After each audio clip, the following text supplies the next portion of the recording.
those conservative principles that that I grew up learning in helping people get elected.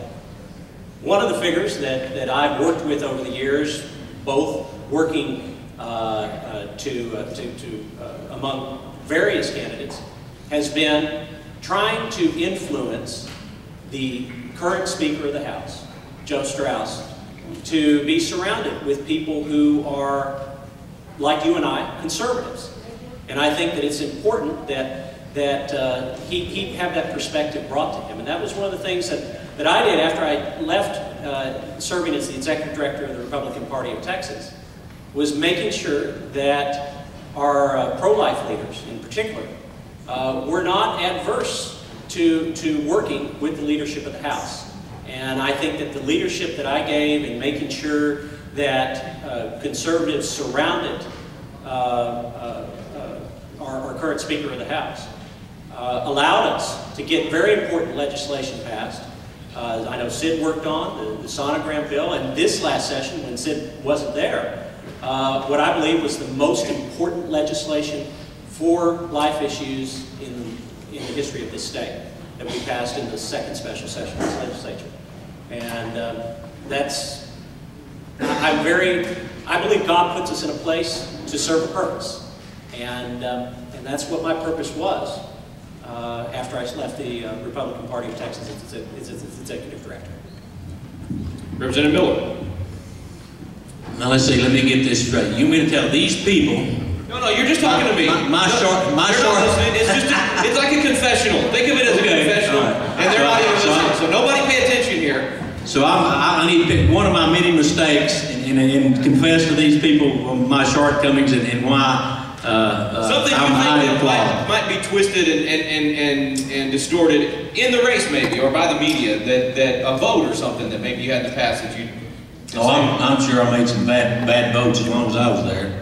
Probably the thing that comes to mind, when I got out of office, I told everybody over and over, I'm done. I am not ever running again. I am happy.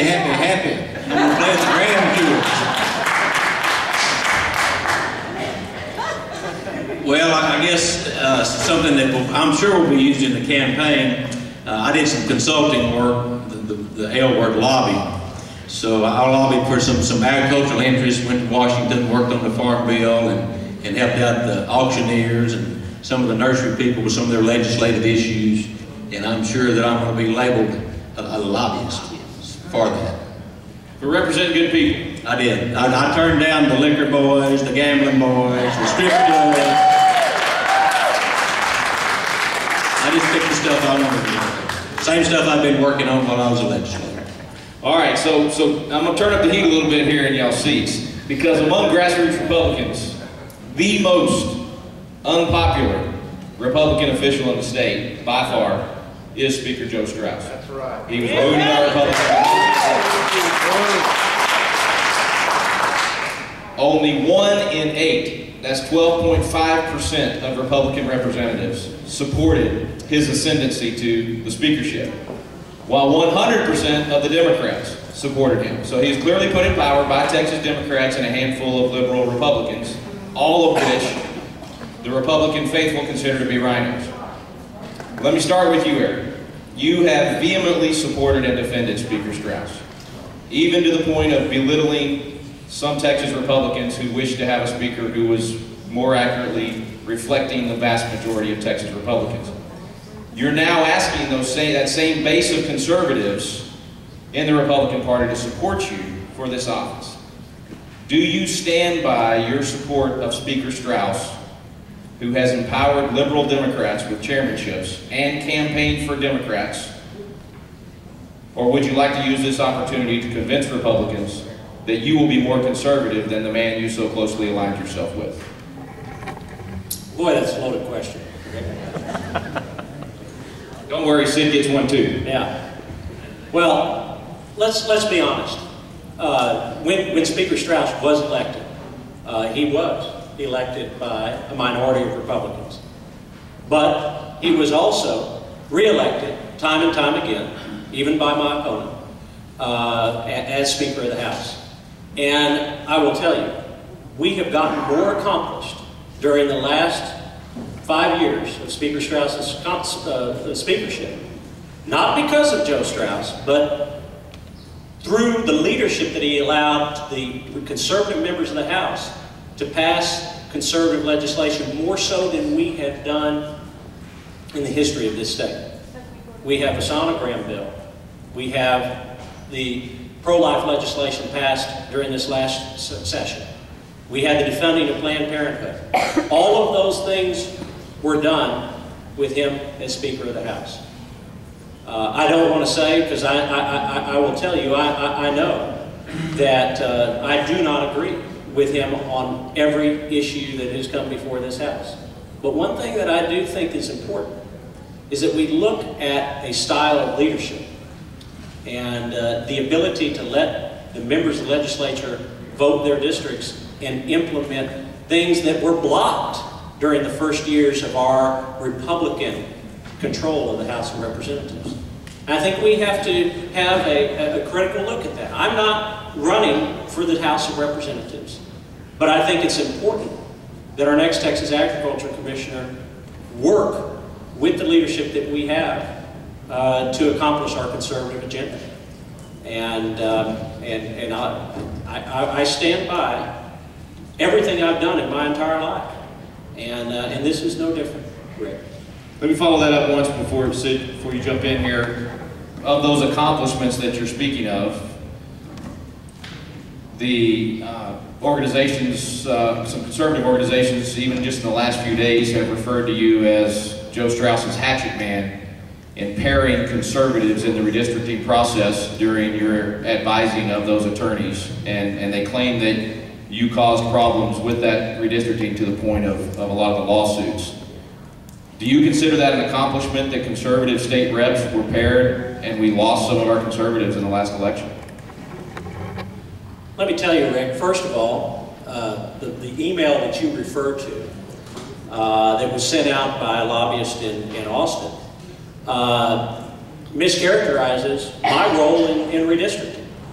First of all, I had absolutely nothing to do with the House pairing of representatives. I represented the Texas Republican congressional delegation in making sure that good conservatives like Kiko Canseco and Blake Farenthold were allowed to be reelected in the face of a Voting Rights Act that seems to do more to protect the Democratic Party than actually further the protection of racial rights, which is what it was meant for. When talking about the litigation, one of the things that's very important to note is that the role that I played representing the Texas Republican congressional delegation resulted in overturning a court-drawn map that would have decreased our representation by 5 Republican members of Congress in this state. And the brief that I authored before the U.S. Supreme Court resulted in that happening in part. And I think it's important that you look at the actual record of what I've done and not listen to everything that you read on the internet, because it doesn't necessarily hold true. So just to be clear, you deny being involved in any of those emails or conversations about the pairing of conservatives by Representative Solomons and some of the others in redistricting? Absolutely. The person that was responsible, and I'll just be honest, the person that was responsible for the House was a staffer by the name of Gerardo Interiano and a committee clerk by the name of Ryan Downton. And that's very clear from the emails, that if you've read them, that I didn't have a role at all in dealing with the state House map. I worked on the congressional map, Rick. And if the person that wrote the email that you cite would have bothered to look at the record in the litigation and actually see that, he would realize that. I just recall seeing your name in some of those forwards, so glad you set that straight for us. Great, Representative Miller, so you took a lot of heat in not the last speaker's race, I guess, but the one before that, when Republicans were duking it out over whether or not they would support Speaker Strauss. So all those same things I mentioned to Eric about Strauss's reputation and conservative Republicans wanting a more conservative speaker. And I would also ask you to tell us whether or not you thought we could get any of that good legislation without Speaker Strauss, because many activists feel like we had to pull him, drag him along, kicking and screaming. So same question, what about your support of Speaker Strauss? Here's my deal. Speaker Craddock, I was very loyal to. He's the one that appointed me first to the Livestock Committee, and then he made me vice chair of the Livestock Committee, and he made me chairman of the Agriculture and Livestock Committee. And when the coup happened and Joe Strauss began to challenge Speaker Craddock, I stayed with Craddock till the bitter end. I mean, I was there by his side the night, and I was the one that went and told the media that Craddock was throwing in the towel. Because of my strong support for Craddock, Joe Strauss busted me off my committee. Not only did I lose the chairmanship, but I couldn't even get reappointed to the committee. So I spent one entire session not able to, move the legislation that I needed to for my district. So what I did is I basically started killing bills. I assassinated some of Solomon's bills and others. Matter of fact, I received an award from Texas Insider as the best executioner of the session.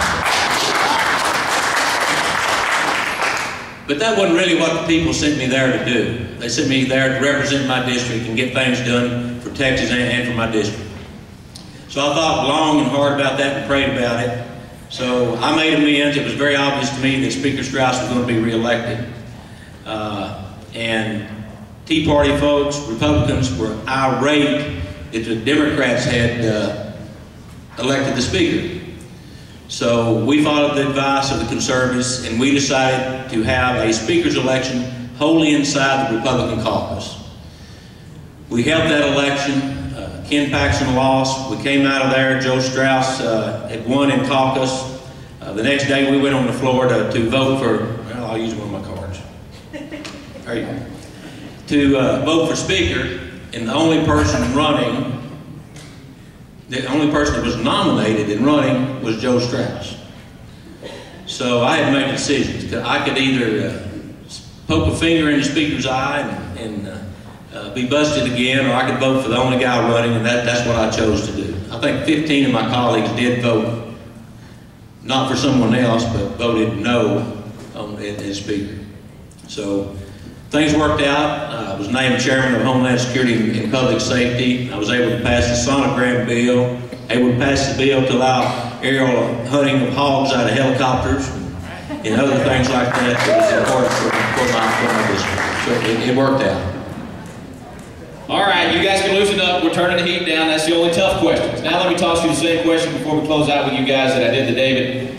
Again, thinking about the fact that you're not only going to be leading the agriculture in Texas, but you're going to be a voice for the Republican Party, and we have a lot of problems with the federal government and a lot of infringement on our state rights. What's the one issue that you would like to tackle, or that you think maybe you guys should word it another way? What's the one issue that is most important to saving freedom in America that you think you can have some influence on in a statewide position?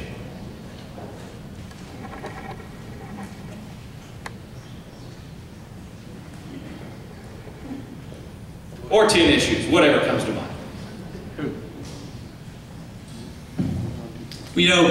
I think I would take the example of Ted Cruz. Ted Cruz knew that he couldn't stop Obamacare, but he raised the awareness of it. There's several issues that I would raise the awareness of.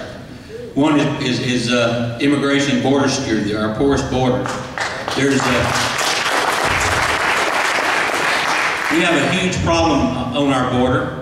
We have farmers and ranchers down there that are afraid to go on their own property.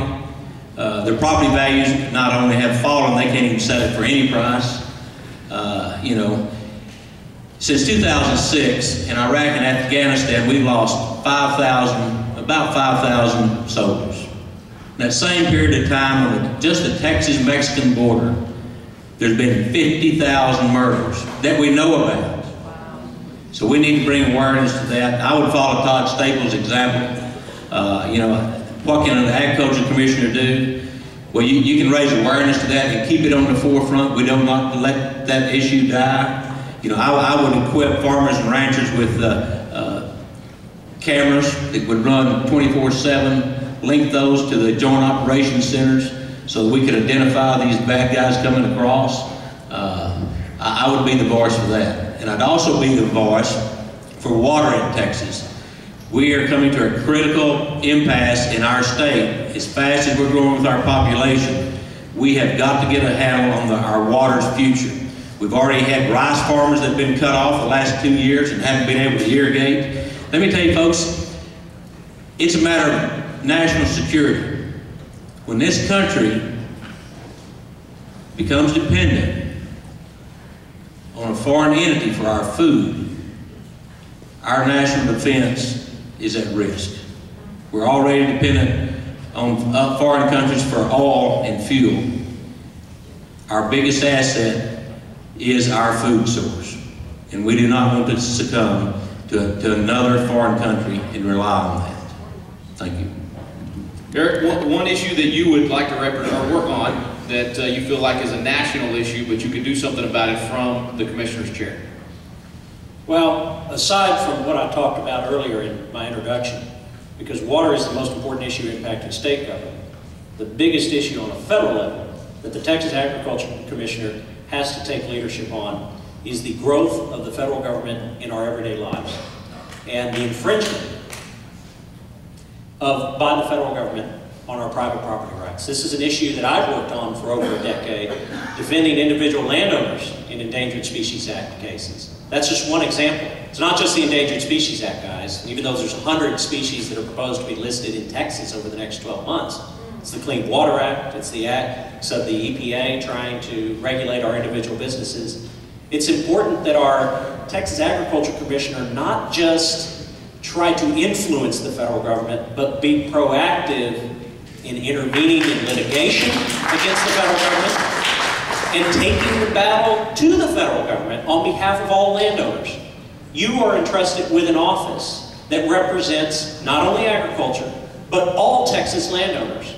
And I think it's important that not only do we intervene and propose listings while they're happening, and intervene in litigation when the environmental groups try to force the federal government to do something that even they realize is an infringement on our private property rights, and they don't do, which it happened this past year with Defenders of Wildlife trying to force a listing on Texas after Susan Combs and Todd Staples and others worked together to prevent the listing from happening.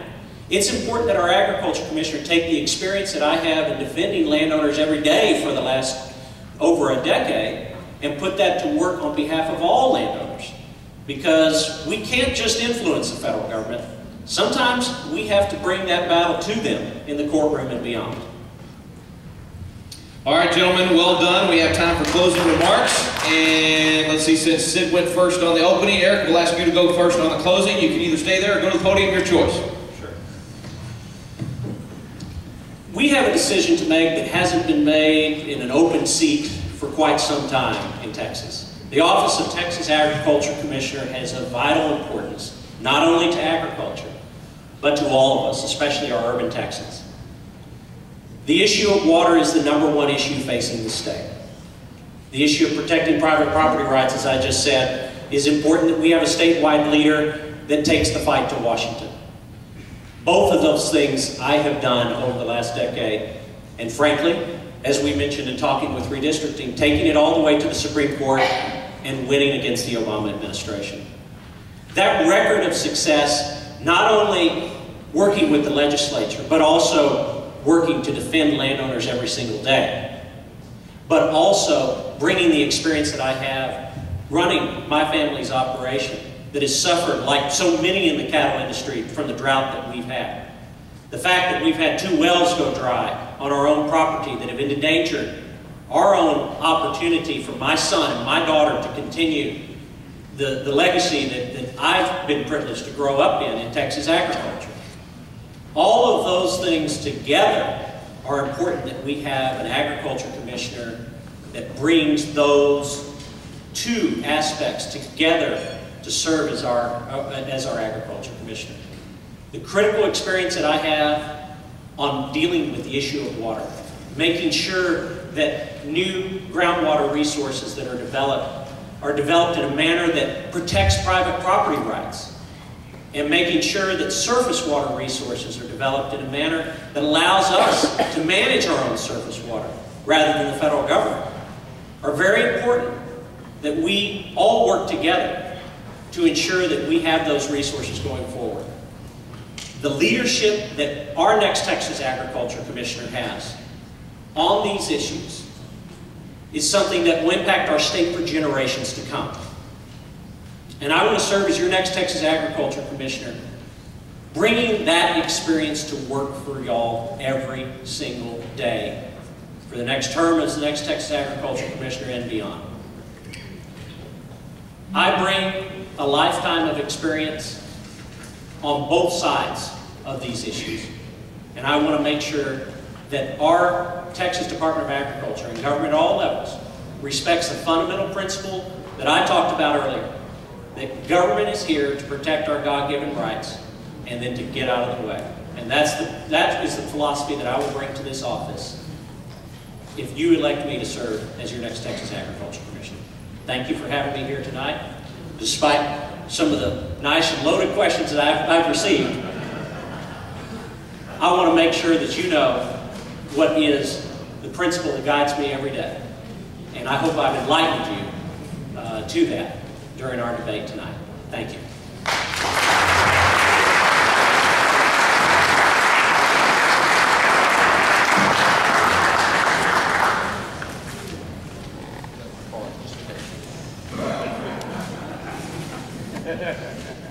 You know, I've enjoyed tonight. I've been a little rusty at this. This is my first public speaking in a while. This race is unlike other state races. It's twofold.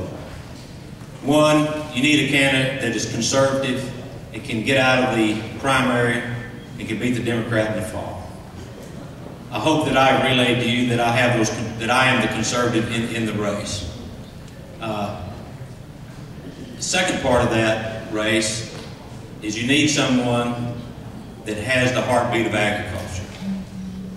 Like I said before, I make my living in agriculture. It's what my family has always made our living in. And there's a third dynamic that I think that I bring to the race that none of the other candidates do. Having chaired the Agriculture and Livestock Committee and been vice chair of it and served on it for 3 terms,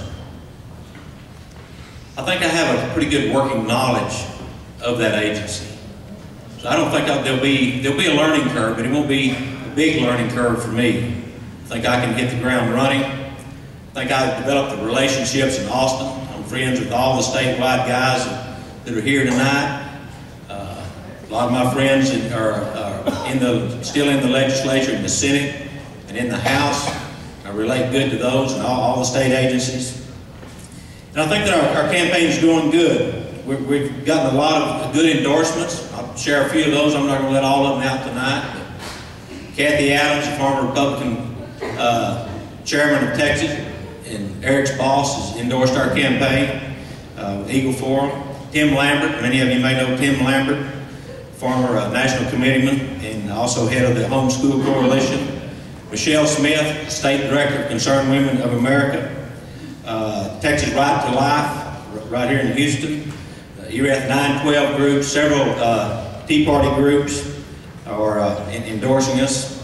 And just recently, I have yesterday filed as my campaign treasurer one of the greatest freedom fighters known in Texas, and that's Ted Nugent, my state treasurer. He is also co-chair of my state campaign. Ted Nugent and one of your local guys just up the road here, 8-time world champion cowboy Joe Beaver. So I think we're putting a good team together. And there's one endorsement that I do not have that I would truly love to have, and it's the most important one. And that's your endorsement in the primary. And I would appreciate that. God bless you. Thank you.